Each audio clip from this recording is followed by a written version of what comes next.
Boa noite, boa noite, boa noite para quem tá entrando. Boa noite, vocês estão me vendo? Estão me ouvindo? Tomás entrou, vai solicitar aí para participar da live. E aí, Ei, Maia? Tomás! Boa noite, tudo bom? E aí, beleza? Tudo certo com você? Tudo jóia? Está me vendo bem? Tá me ouvindo? Tô sim, tá dando pra me ouvir direitinho também?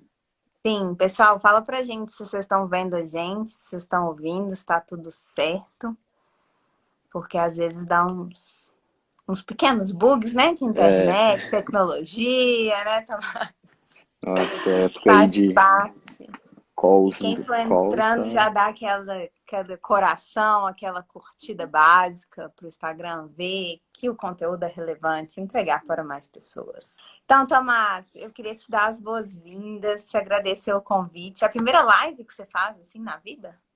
Live assim no Instagram principalmente. Queria agradecer Então, o convite, não tô muito acostumado assim, não, já tinha até dado umas entrevistas, mas no Instagram, pelo celular, assim, é a primeira vez. ah, que bom, fico feliz, porque aí é novidade, o pessoal gosta, É, e é muito bom. Você vai ver que é bom, vai querer fazer mais, você é já tá acostumada, interessante. né? Tá Eu, craque eu tô acostumada já liga a câmera e vai. Mas eu queria, sério, te agradecer por ter aceitado o convite. A ideia dessa sequência de lives é exatamente levar para as pessoas um conhecimento sobre várias formas de se atuar na área de privacidade e proteção de dados, né? Porque muitas vezes a pessoa fica com aquela visão equivocada de que para atuar nessa área ela precisa ocupar um cargo de PO, por exemplo. aí. E que não necessariamente, né? Muitas vezes a gente pode ter outras vertentes. Então, eu já trouxe aqui o Fred, que é coordenador da área de privacidade e proteção de dados da Simpla. Trouxe a Linda Maria, que também atua na área de consultoria, da Tripla. Trouxe o Matheus, que eu vi ele entrando aí. Se o Matheus estiver aí, dá um oi, Matheus. Ele é de PO da L'Oréal Portugal. Trouxe ontem a Samantha, que é da área de TI da Take. Então, trouxe profissionais bem diferentes aí. Bem E você é o nosso diversificado, né? penúltimo, que é a parte da advocacia mesmo. Eu queria que você se apresentasse para o pessoal, falar o que você faz, para que eles possam Bom, te conhecer melhor. primeiramente queria te agradecer, Mário, pelo convite, pela oportunidade. Sempre é bom poder estar participando assim de eventos, de agora lives também, né? E sempre poder conversar com o pessoal. Muitas pessoas me perguntam como que tem sido esse trabalho. Acho que não é uma coisa principalmente para advogados do escritório que está tão próximo assim. Então é bem interessante. Acho que essa sequência de lives aí que você fez está ajudando bastante o pessoal a realmente ver um pouquinho fora, porque muitas vezes o pessoal acha que tem que ser, eu tenho que ter um conhecimento muito profundo em tecnologia, eu tenho que saber programar, eu vou ter que ter um cargo de DPO, vou trabalhar dentro de uma empresa. Não necessariamente. Então, eu acho que assim, você já demonstrou isso nos últimos dias e acho que a ideia hoje é realmente reforçar. Me apresentando, como você sabe, meu nome é Tomás, eu sou advogado, trabalho em escritório, trabalho em Tavernar Advogados, é um escritório de consultoria empresarial, temos outras áreas, mas é o principal foco.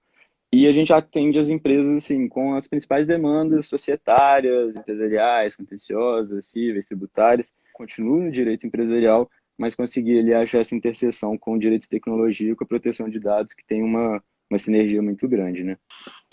Aí, aproveitando que você falou que você veio, né? O seu berço é o direito empresarial, né? O direito societário.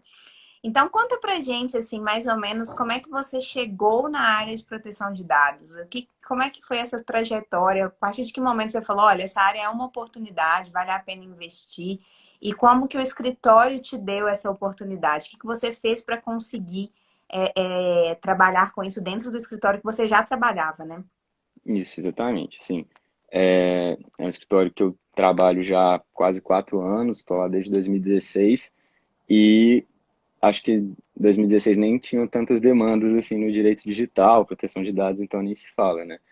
O que aconteceu foi o seguinte, eu sempre tive esse interesse, né, no direito empresarial, tanto profissional quanto acadêmico, então, assim, na faculdade eu procurei monitorias, grupos de estudo até, onde te conheci, né, lá no GEDEMP, no Grupo de Estudo Empresarial. Uhum. Então, sempre tive muito próximo dessa parte acadêmica mesmo, e meus estágios todos foram nessa área, né, de direito empresarial. Com o passar do tempo, eu era monitor do professor Leonardo Parentoni, lá na UFMG. E ele sempre foi muito ligado com a área de tecnologia e com a área de proteção de dados. Então, em 2017, quando eu precisava de um orientador para o meu TCC, eu fui conversar com ele e eu queria falar sobre Bitcoin na época. E ele falou assim, não, Bitcoin está batido, muita gente já está falando sobre isso. Me indicou várias leituras e acabou que onde eu caí, que eu consegui fazer a interseção, não foi nem na proteção de dados, foi no blockchain com o direito societário. E aí Uhum. continuei estudando isso, levei esse tema do meu TCC para o mestrado, ainda com o Parentoni, e aí, no ano passado, ele deu uma matéria sobre privacidade e proteção de dados na pós-graduação. E a matéria foi muito boa, assim, até esse momento eu só tinha ouvido falar, nunca tinha estudado a fundo mesmo a matéria, mas só que eu me interessei muito, era muito baseado no GDPR, a LGPD ainda era muito recente, né, o GDPR, o regulamento europeu, a LGPD ainda era muito recente, as pessoas não conheciam muito ela, então eu tive que estudar bastante.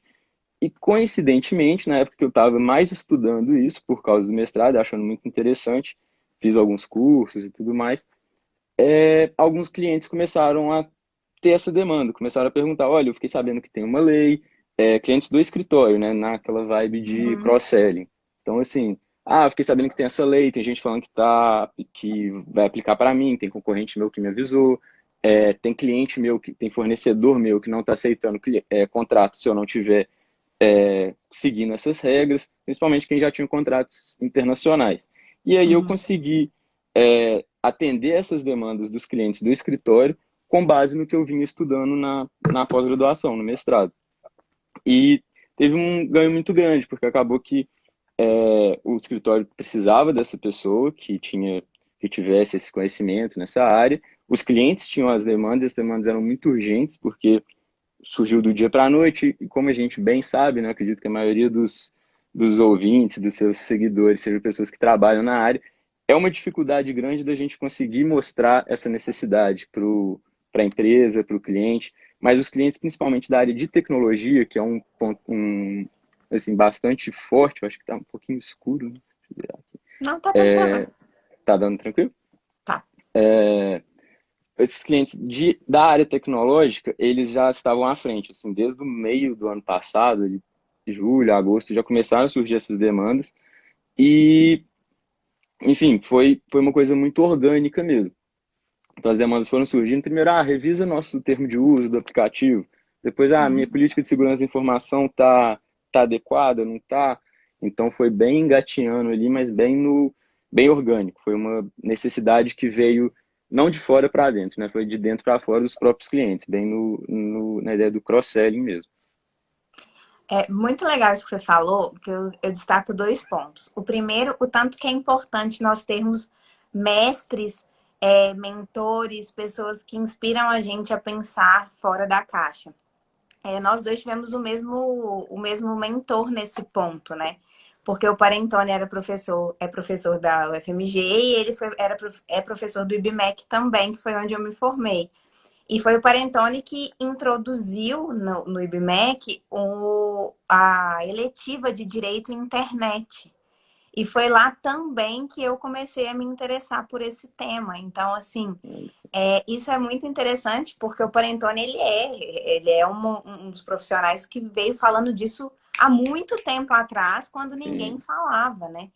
E então é muito importante nós buscarmos sempre essas pessoas que pensam de uma forma diferente, que trazem coisas novas.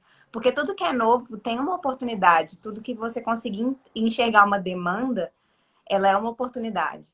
Então, o Parentoni, ele é um elo das nossas histórias, assim, é bem legal isso. exatamente, não. E outra coisa é essa questão da demanda no escritório. Às vezes o escritório ainda não presta aquele serviço, mas o seu cliente vai começar a escutar falar sobre isso, né? E se você não Exatamente. tiver alguém, ou se você não for a pessoa que saiba suprir essa demanda, ela vai procurar outro. Exatamente. E isso é sempre um problema, né?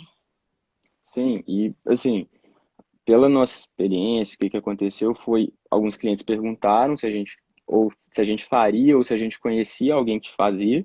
E quando é uma situação de realmente uma matéria que a gente não faz, a gente indica parceiros, outros escritórios próximos da gente e tudo Uhum. mais.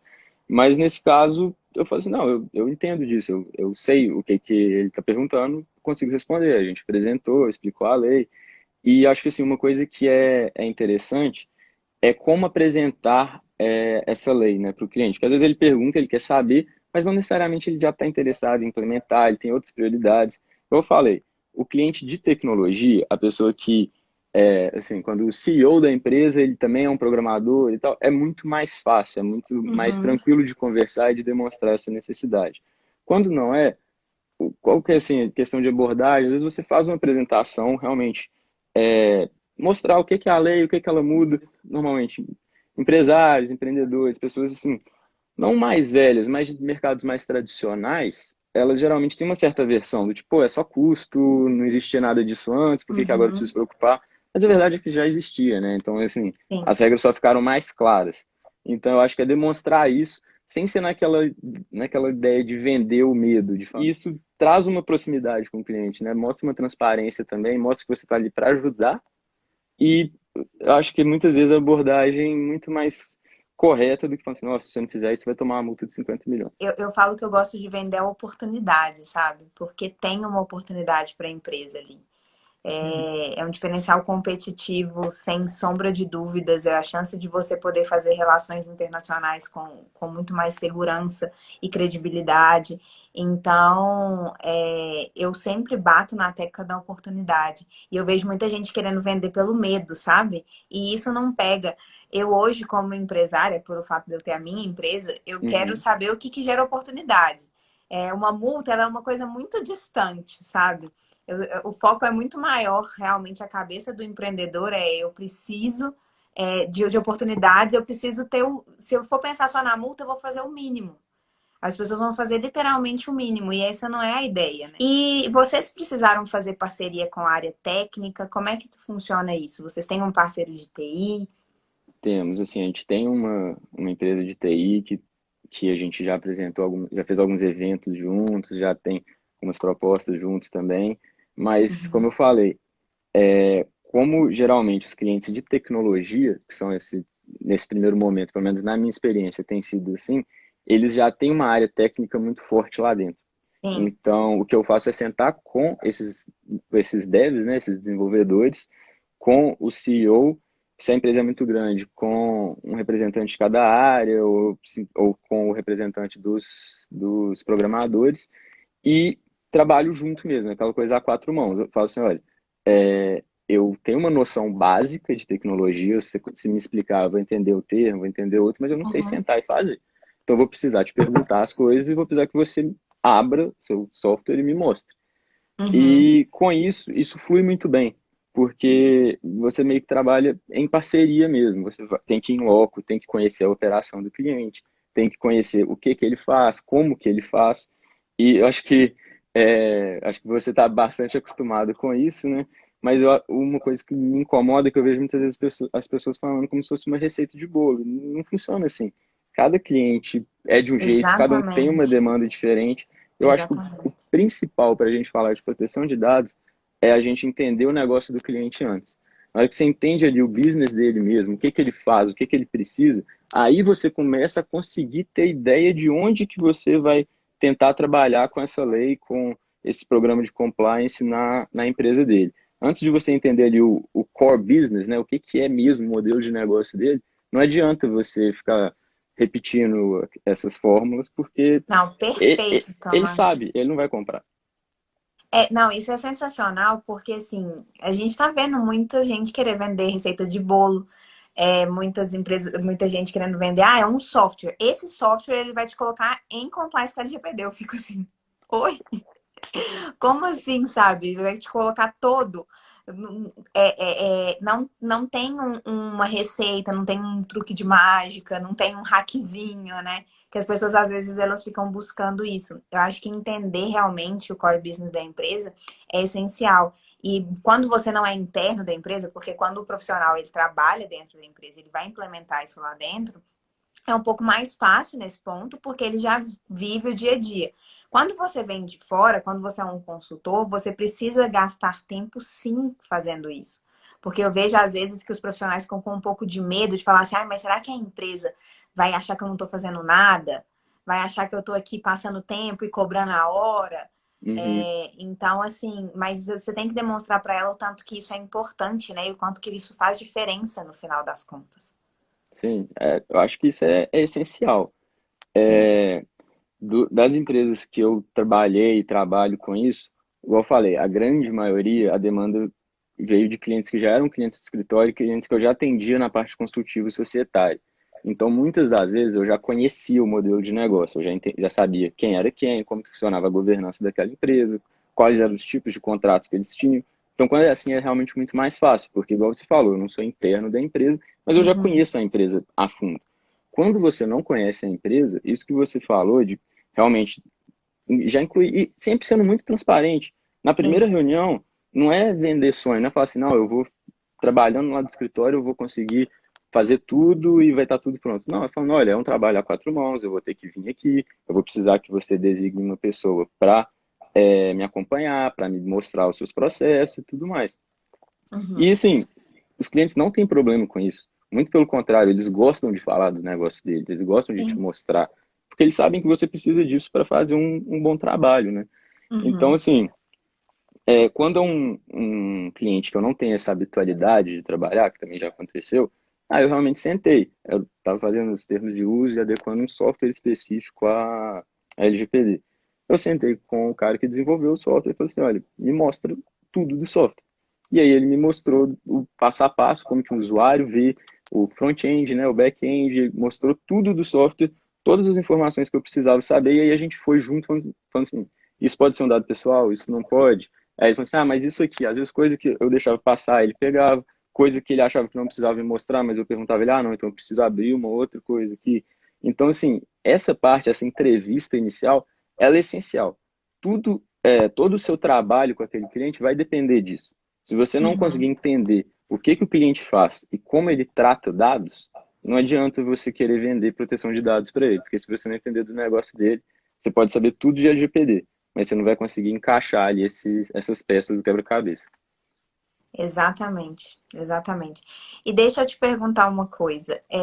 Você acha que o seu conhecimento prévio em direito empresarial, ele ajudou, ele contribuiu de alguma forma nessa parte de entender a LGPD e principalmente a aplicação prática dela? Acho que sim. Eu acho que é essencial. Lógico que você não precisa ser especialista, você não precisa realmente ter um conhecimento muito a fundo, mas eu acho que é essencial a gente conhecer, pelo menos, direito empresarial, direito civil, lato sensu mesmo, de forma geral, porque a gente não vai aplicar uma lei, a gente está, geralmente, né, lógico, a gente também pode e deve advogar para as pessoas físicas, mas só que, geralmente, quem vai procurar advogado para isso vai ser uma empresa querendo se adequar ou para se tornar mais atrativa concorrencialmente, ou para participar de um processo licitatório, às vezes, que exige, Uhum, ou porque sofreu uma sanção ou está com medo de sofrer. Esses são uhum, os cenários. Então, a gente precisa entender da parte societária. E uma coisa muitas vezes leva a outra. Você consegue trabalhar dos dois lados. Hoje mesmo, hoje à tarde, um, conversando com o prospect, obviamente não posso entrar em detalhes de uhum, nome, modelo de negócio, nada do tipo, mas ela me ligou para saber questões de privacidade. Ela está desenvolvendo um software e queria saber sobre termos de uso, essas coisas. Só que nisso ela percebeu que ela também precisava de uma empresa, que ela precisava de um acordo de sócios, que ela precisava saber a parte tributária desse business. E essas perguntas vão surgindo. Então, quando você está conversando com um empresário, com um empreendedor, ele não vai te perguntar só aquele assunto ali. Então, é importante que você tenha um conhecimento, pelo menos razoável, nessas outras áreas, para que você consiga conversar com o cliente ou com o próximo. E na hora de aplicar, eu acho que realmente é importante a gente saber como que funciona a empresa, como que funciona a governança, quais são os órgãos de administração, quais são os níveis hierárquicos, porque se a gente não souber isso, fica muito difícil da gente elaborar um plano, elaborar os contratos, elaborar os termos de uso. Então, assim, eu acho que quem gosta da área, quem quer trabalhar, estuda um pouquinho de direito empresarial, mesmo que não goste, porque realmente é bastante importante. E Tomás, as pessoas às vezes ficam pensando assim, nossa, mas é uma oportunidade legal, mas não, talvez se eu fosse mais velho, se eu tivesse mais experiência em outras áreas. Tomás, quantos anos você tem? Eu tenho 24 anos, Mari. Eu O tenho um ano de Tomás tem formado. 24 anos. Ele tem um ano de formado e ele já é coordenador da área de proteção de dados do escritório que ele trabalha. Por quê? Porque ele foi atrás, estudou, procurou e quando o cliente chegou e perguntou sobre a demanda, ele bateu no peito e falou: Eu sei responder, eu sei fazer. Então, isso faz toda a diferença. Eu gosto de mostrar esse tipo de postura para as pessoas, porque às vezes as pessoas acham que é uma coisa muito distante às vezes ela só precisa dar o primeiro passo, né? Você estudou, você buscou o conhecimento na área e quando apareceu a oportunidade, você falou, opa, eu sei fazer. E aí o seu chefe provavelmente olhou e falou assim, então, então vai lá e faz, deu certo. E aí ele valorizou isso em você, né? E isso é muito legal. Então, vocês estão vendo, né? A pessoa tem 24 anos, eu me senti um pouco velha nesse momento. Mas Não, nada, eu tudo. sou mais ansioso que o normal. Mas acho que é exatamente isso. Não tem esse negócio, a pessoa tem que ter experiência, tem que, lógico, é muito importante ter experiência. Tem pessoas que têm muito mais experiência, muito mais tempo de mercado que eu. Mas só que a partir do momento que você consegue fazer um bom trabalho, você mostra essa proximidade com o cliente, ele te liga com uma dúvida, você responde, ele fica satisfeito com aquela resposta, ele vai confiar em você. Você pode ter 24, você pode ter 30, você pode ter 40 anos. Se você não souber responder, ou se você ficar se esquivando, ou então fingindo que sabe, se você não sabe responder, não tem problema. Você fala, olha, eu não sei, eu vou dar uma pesquisada, te retorno mais tarde, e você dá esse retorno. Eu acho que a relação sempre tem que ser muito de confiança, de muita transparência com o cliente. Então, se Sim, com você. É certeza. importante você saber, mas se você não souber, não tem problema você não saber. Sim, as pessoas E às vezes ficam assim, nossa, eu tenho que saber tudo, né? Não, gente, ninguém sabe tudo. Às vezes é normal você falar, não, isso eu vou precisar pesquisar, porque eu não sei te dar uma resposta com certeza, mas amanhã eu te dou um retorno, né? Isso não tem sim, problema nenhum. Isso não te faz menos competente, né? muito pelo contrário, porque se você dá uma meia resposta ali, o cliente pode seguir essa recomendação e alguma coisa dá errado porque você não soube responder na hora e ele tem um prejuízo por causa disso. E aí, numa hora dessa, ele não vai ter mais confiança em você. Sim. Então, eu acho que é realmente muito importante a gente ser confiante, igual você falou, bater no peito e falar, não, eu sei fazer isso, mas também ter humildade de falar, olha, essa parte eu realmente vou precisar verificar, te dou um retorno depois. Porque se você vai fingir que sabe tudo simplesmente para vender o cliente, beleza, você vai vender, você vai assinar aquele primeiro contrato, mas ele não vai continuar com você. Sim. Sim, com certeza. Então, assim, o conhecimento prévio, o estudo, ele faz parte, né? E, na verdade, não é um estudo prévio, é um estudo constante, né? Porque eu acho que todas as áreas, mas toda área que lida diretamente com legislações, você tem que estar sempre atualizado, porque as coisas mudam muito rápido, né? E aí eu já te aproveito para te mandar outra pergunta falando de mudanças muito rápidas que eu fiz para todo mundo que passou, né, aqui. Existe uma chance, né, real agora, de mudança da vigência da LGPD. Como é que você vê isso? Você vê com bons olhos essa possibilidade de mudar, né, para janeiro, a entrada em vigor e as sanções para agosto do ano que vem? Você é a favor? Você é contra? Conta pra gente.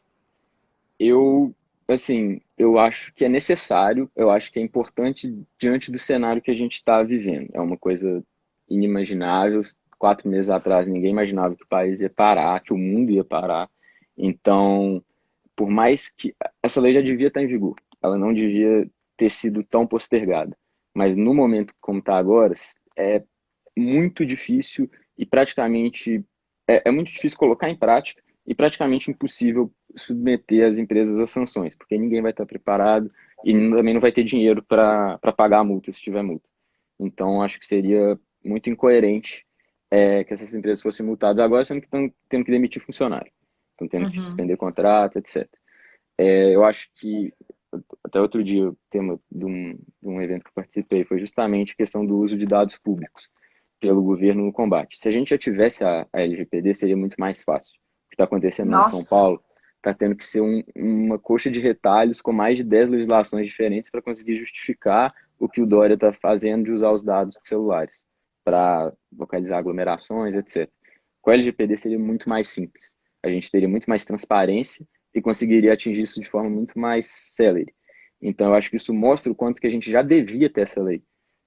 Na Europa já está em vigor, na Califórnia já está em vigor, o Uruguai já está em vigor, no Peru, eu descobri outro dia que tem um cliente que tem negócio lá, a lei é desde 2011, uma lei extremamente parecida com a nossa. Então, assim,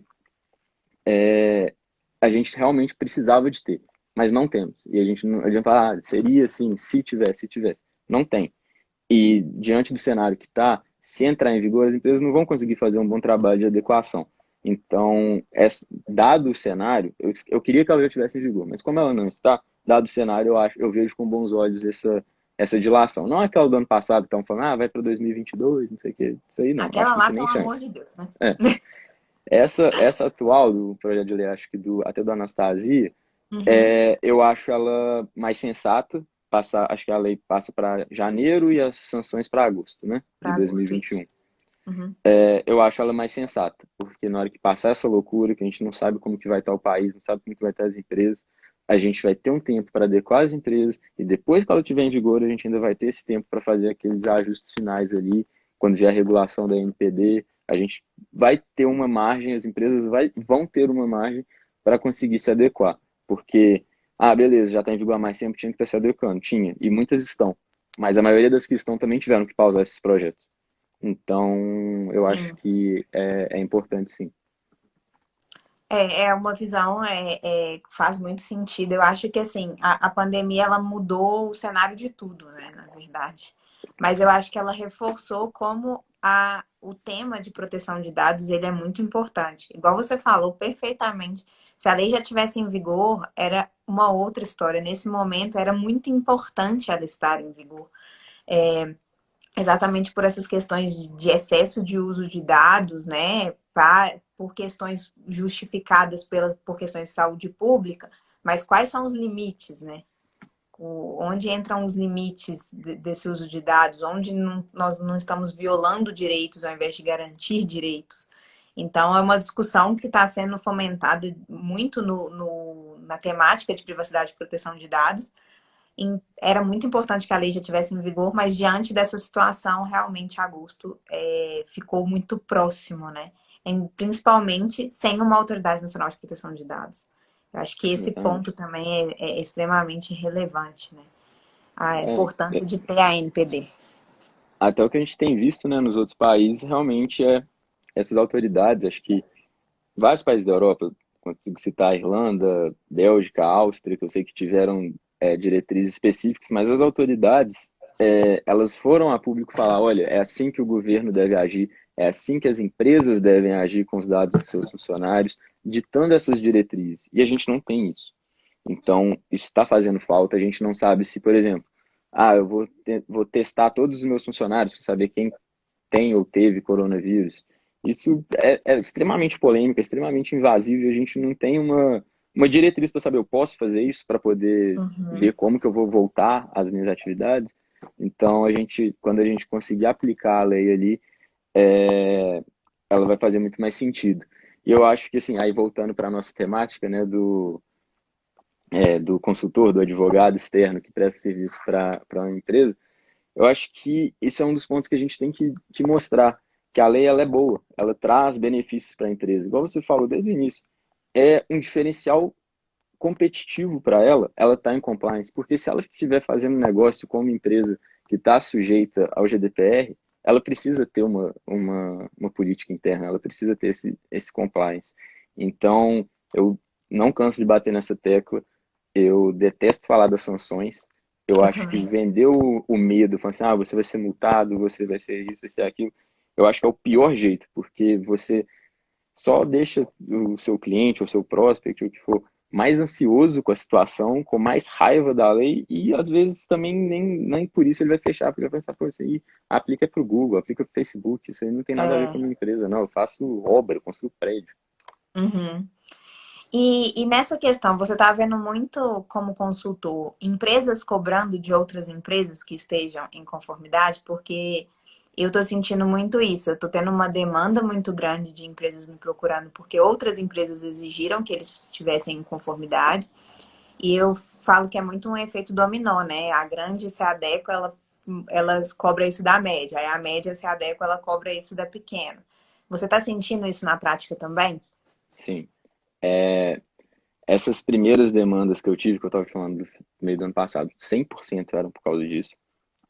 Começou com as empresas que tinham parceiros no exterior, mas nesse ano já tivemos algumas também que são empresas que tiveram essa demanda. Falaram assim, olha, no meio do ano meu contrato vai renovar e o meu cliente, que é uma empresa grande, empresa de renome mesmo, que todo mundo Uhum, conhece, óbvio, não posso falar nomes, mas uhum. assim, empresas grandes, dessas líderes de mercado mesmo, falou que se eu não que eu tenho que assinar uma cláusula no contrato falando que eu tenho um programa de compliance com proteção de dados suficiente para cumprir os níveis exigidos pela Europa. Aí você, eu nem sabia o que é isso, por que a Europa, o que eu estou assumindo de responsabilidade quando eu falo isso. Aí que a gente explica da nossa lei e explica como colocar a empresa em compliance. Aí ele realmente uma decisão do cliente, se ele acha que vale a pena o investimento ou não.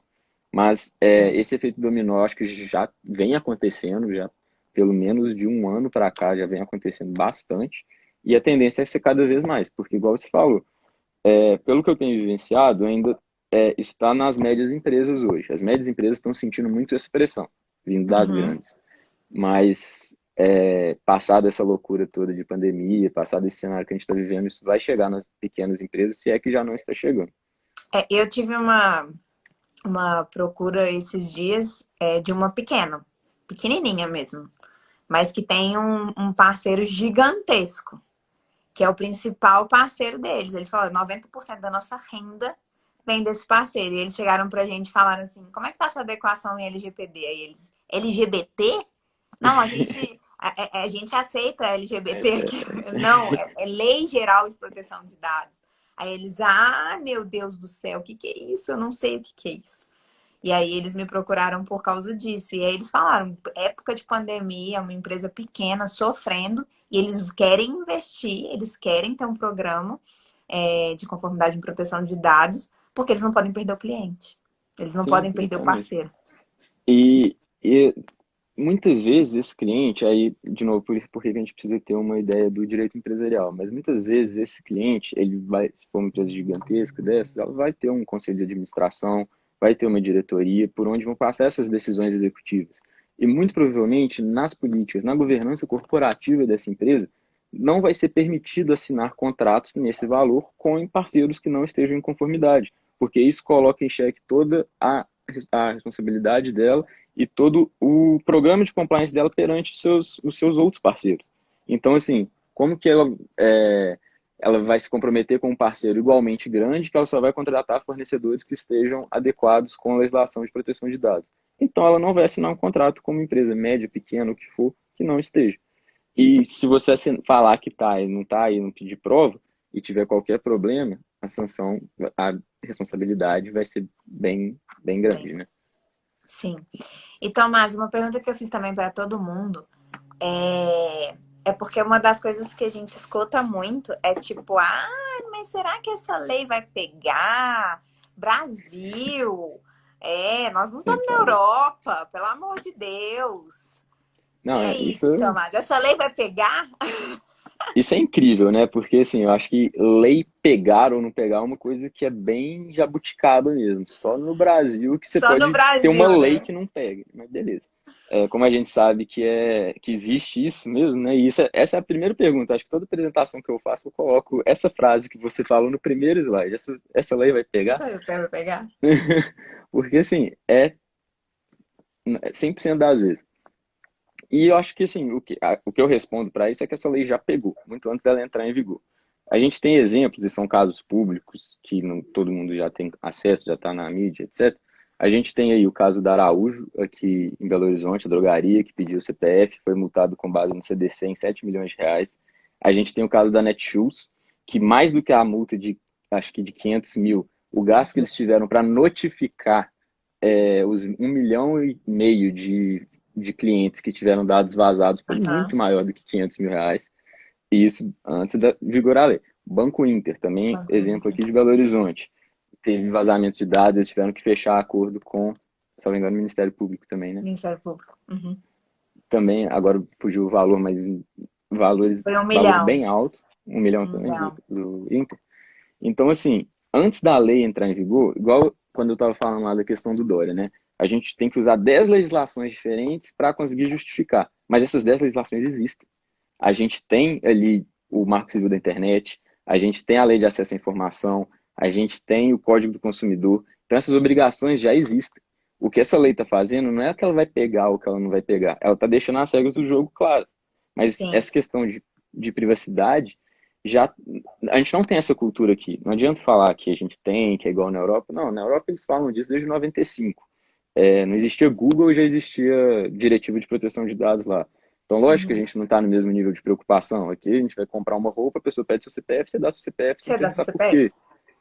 Uhum. E às vezes não tem nem desconto atrelado àquilo ali, é só, pra gente te mandar propaganda, Fazer um beleza. cadastro.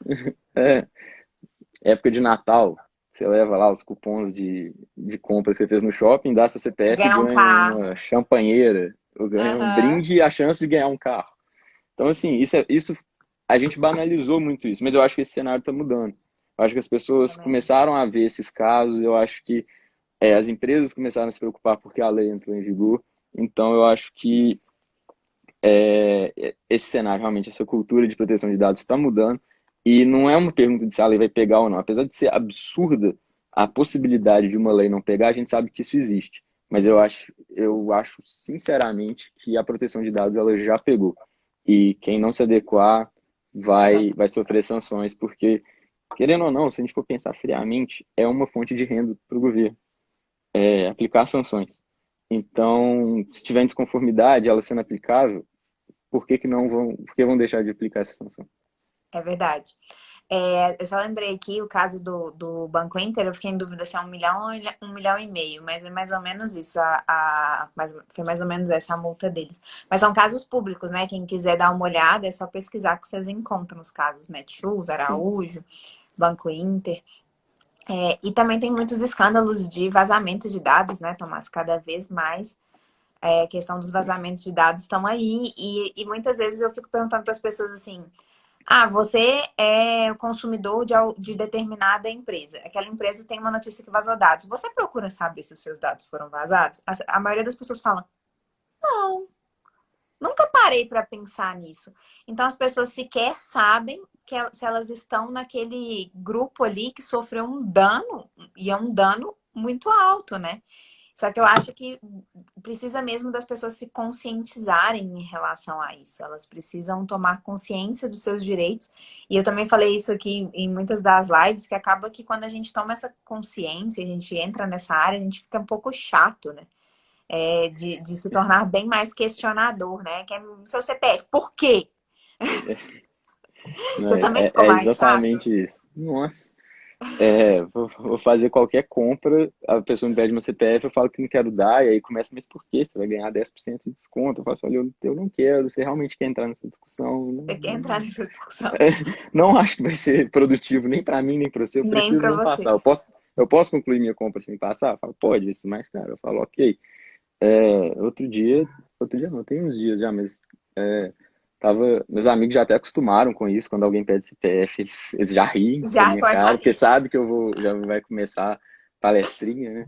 Mas assim, eu tava num bar pra tomar uma cerveja, pra você tomar uma cerveja, você precisava fazer um cadastro e pegar um cartão e passar seu CPF para poder realmente pedir uma cerveja num bar. Então, assim, chega em situações até um pouco absurdas, mas só que é do cotidiano, a gente nem para pensar.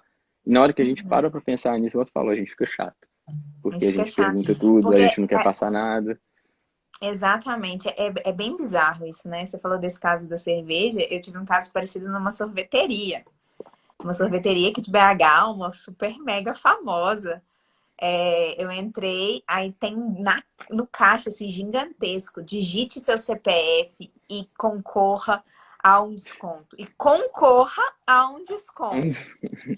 Aí tinha um Aí já é casal na outro minha nível. frente. E aí aí era assim, tinha que colocar o CPF dos dois. Cada um só ganhava o desconto se colocasse. Aí o cara colocou e a menina não queria colocar ela. Pra quê? Ela, assim, um pouco questionadora, mas com vergonha. Eu vi literalmente que ela tava com vergonha. Aí ela, ah, não, não Uhum. quero não. Aí ele ficava assim, coloca, fulana. A gente vai ganhar desconto, coloca. Aí ela foi, assim, meio injuriada e colocou. Aí na hora da minha vez, aí eu falei, não, obrigada. Aí a moça começou a insistir, insistir. Aí o Léo, meu noivo, chegou e falou assim, não insiste com ela. Você tá insistindo com a pessoa errada. A menina veio lá de trás e falou, isso não pode, não é? Aí eu falei, não pode. Então, assim, as pessoas, algumas estão começando a tomar consciência, mas eu vejo que as pessoas às vezes ficam com vergonha de perguntar por quê, de se Era isso tornar que eu essa ia pessoa falar. Eu acho que a questionadora. gente fica constrangido de não passar. Assim, Sim, e eu percebi quantas vezes eu fiz isso. Loja de roupa. Eu acho o maior absurdo quando você vai concluir uma compra numa loja de roupa. Eles pedem pra fazer um cadastro, e aí pede sua data de nascimento, que aí fica mandando mensagem no aniversário, aquela coisa. E aí pede seu CPF também, seu e-mail, tudo. E é assim, é extremamente desnecessário, ele não precisa daquilo. A gente cai lá no princípio da necessidade, né? Do uhum, artigo 6º, não faz sentido nenhum. Então, assim, são as primeiras coisas que a gente corta quando a gente está aí já voltando aí pro nosso tema. Quando a gente vai sentar com o cliente, a primeira coisa que eu faço sempre, além, até para entender o negócio dele, mas entra no site. 90% das vezes apareceu um pop-up de newsletter. Assine nossa newsletter. Aí teve um dos casos que a gente trabalhou, que a gente implementou no escritório, que na hora que aparecia a newsletter, pediu o nome, o e-mail e o telefone. E aí na primeira reunião eu falei assim, por que você pede telefone? Aí eu falei, não sei. No dia seguinte, eles já tinham tirado o pedido de telefone, do porque eles ficavam telefone. acumulando aquilo ali de uma forma desnecessária. E no É caso o deles, eles nem famoso ativo comercializavam aquilo. tóxico, né? É, É aquele ativo tóxico que ele é totalmente desnecessário, ele tá ali e ele aumenta o dano no caso de um incidente de segurança, assim. Então, isso é muito bom. Você vê, eu sinto muito, assim, que na hora que a empresa está passando por um processo de adequação, ela consegue ver muito o modelo de negócio dela. Às vezes ela vê o tanto que ela faz coisas que não são necessárias e que ela perde tempo, energia, funcionário, é, é, mem- é, é, memória, né, dentro dos servidores, e ela não precisa daquilo. E elas mesmo olham e falam assim, nossa, pra que eu pego isso mesmo? Eu não sei. é, Mas é tão automatizado, eles vão fazendo tanto a toque de caixa que aquelas coisas vão acontecendo. Então, eu vejo esse benefício nas empresas também de terem como rever o modelo de negócio e deixar ele mais eficiente. exatamente. E assim, eu acho que esse ponto, lógico, a gente tá brincando, falando que a gente fica chato, que os Uhum. amigos ficam zoando e tal. Lógico, a gente fica meio neurado com essas coisas de dados, é natural, mas eu acho que isso é importante, porque na hora que a gente começa a ficar questionador, na hora que a gente começa a ver dados em todas as coisas e começa a perceber esses jeitinhos aí que os lugares que a gente frequenta fazem, na hora que a gente vai aplicar no nosso cliente, a gente consegue ter muito mais insights na hora que a gente está conversando com ele, na hora que ele está falando assim, olha, eu faço isso, isso, isso. A gente consegue ir pescando ele, olha, tal dado, o que que você faz com ele, como que é o descarte, por que que você pede? Que a gente, se a gente não tivesse com essa pulga atrás da orelha, sempre que a gente vê qualquer coisa que parece um dado pessoal, a gente não teria. Cito de exemplo uma coisa que, assim, um cliente que tinha um aplicativo também, um software, e que, para gestão interna de empresa e tudo mais, e que os colaboradores da empresa tinham um perfil, podia colocar uma foto e tal. Só que a foto é um dado biométrico, não é um dado sensível. E aí eu falei assim, beleza, e quando o usuário troca a foto? Você continua com a foto dele? Ele, sim, fica armazenado. E não tem para que você guardar uma foto de um funcionário, de um cliente, assim, eles não tinham uso nenhum. Isso é uma coisa que foi extremamente fácil para o TI da empresa deletar no dia seguinte. Deletar. Uhum. São medidas muito simples, mas que se você não tiver a sacada, não tiver o insight ali, o cliente não vai ter e vai continuar se gerando, igual você falou, esse ativo tóxico, que na hora que tiver uma vistoria, uma inspeção ou uma autuação mesmo, vai aumentar essa responsabilidade de forma extremamente desnecessária, porque ele não está monetizando aquilo, não faz parte do modelo de negócio, simplesmente estava lá porque ninguém viu, ninguém fez nada a respeito. Ninguém fez nada. Não, é sensacional. E, Tomás, o dia a dia do consultor, ele é muito diferente, do consultor na área de privacidade e proteção de dados, é muito diferente do advogado consultor, né? Você sentiu isso, assim, de ter que vir mais nas empresas, de uma atividade um pouco mais dinâmica? Você sentiu isso na sua prática? Você faz muito isso, de ir muito ao cliente, de viver muito o que o cliente está vivendo, para poder fazer o programa de vocês? Assim, eu acho que no escritório a gente tem essa prática de sempre estar muito próximo do cliente. A gente tenta Uhum, marcar reuniões na empresa para conhecer. Eu acho que já é um pouco da cultura do escritório. Então, não uhum, senti tanto. Mas no processo de implementação, com certeza, porque assim, a gente vai algumas vezes para conhecer as pessoas, para ver o software, para ver o que que é chão de fábrica mesmo, literalmente uhum. para entender como é que funciona o processo. E isso é uma coisa que realmente eu acho que é um pouco diferente de quando você está trabalhando com, por exemplo, contratos. Não necessariamente você precisa conhecer tão a fundo. Eu acho que é uma coisa que a gente preza bastante lá no escritório, e que eu meio que incorporei isso. Eu acho que foi até uma facilidade de conseguir ter essa proximidade com os clientes na hora de vender a proteção de dados. Mas eu acho que no caso de proteção de dados, é mais essencial essa proximidade, porque você vai precisar ligar, você não pode ter vergonha de perguntar para o cliente na hora que você está elaborando a coisa, assim, um contrato, um documento, fazendo uma análise de gap com a lei. Se alguma coisa não estiver clara e você não esclarecer aquilo, você não vai conseguir dar o diagnóstico que ele está querendo. Então você tem que Sim. ligar. Se não estiver funcionando, vai lá e conhece. Faz um call. A gente agora acho que todo mundo está descobrindo que várias reuniões presenciais podiam ter sido ligações, né? Podiam ter Sim. sido. Agora aquele meme nunca fez tanto sentido, né? Exatamente. Eu acho que isso vai mudar bastante, mas só que a proximidade com o cliente realmente é essencial. Eu acho que aí já é um pouco fora do tema. Eu acho que para o advogado consultivo sempre é muito importante ter essa proximidade, saber o que que o cliente está preocupado, estar antenado nos business dele, saber, olha, mercado financeiro, eu sei o que está acontecendo no mercado financeiro, construtor, eu sei o que está acontecendo na construção civil. Mas na proteção de dados, isso é essencial, porque desculpa, uma empresa contrata um escritório para prestar serviço de proteção de dados, eles realmente esperam que você tenha a resposta. Então, eles vão te ligar, eles vão falar, eu posso fazer isso ou não posso? E várias vezes eles querem uma resposta rápida de sim ou não. Então, igual você falou, não é o estudo prévio, eu acho que ele é premissa. Eu acho que, lógico, tem que falar, mas eu acho que não deveria ter, porque a gente tem que estudar antes, a gente tem que conhecer muito bem antes, mas o estudo tem que ser sempre contínuo. A gente tem que estar por dentro do que está acontecendo fora do país, como que a Europa está reagindo à pandemia, como que a Ásia está reagindo à pandemia, Estados Unidos, a América do Sul aqui do nosso lado. É importante que a gente saiba o que está acontecendo no mundo, o que está acontecendo nos negócios dos clientes, porque eles vão perguntar, e se a gente não souber, lógico, a gente pode falar que não sabe, mas se começa a ficar muito recorrente, também não é legal, né? Não, legal, com certeza.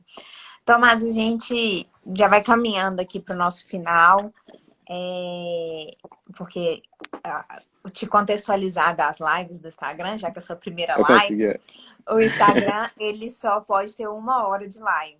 ó, Dá 1 hora, ele literalmente corta a live, ele corta a gente falando e acaba com a nossa live. ó, não E acaba sabia que disso. às vezes você perde a live que poderia ficar disponível 1 hora e 24 horas e ela não fica. Então é péssimo. É o pior dos mundos é o Instagram acabar com a Entendi. sua live.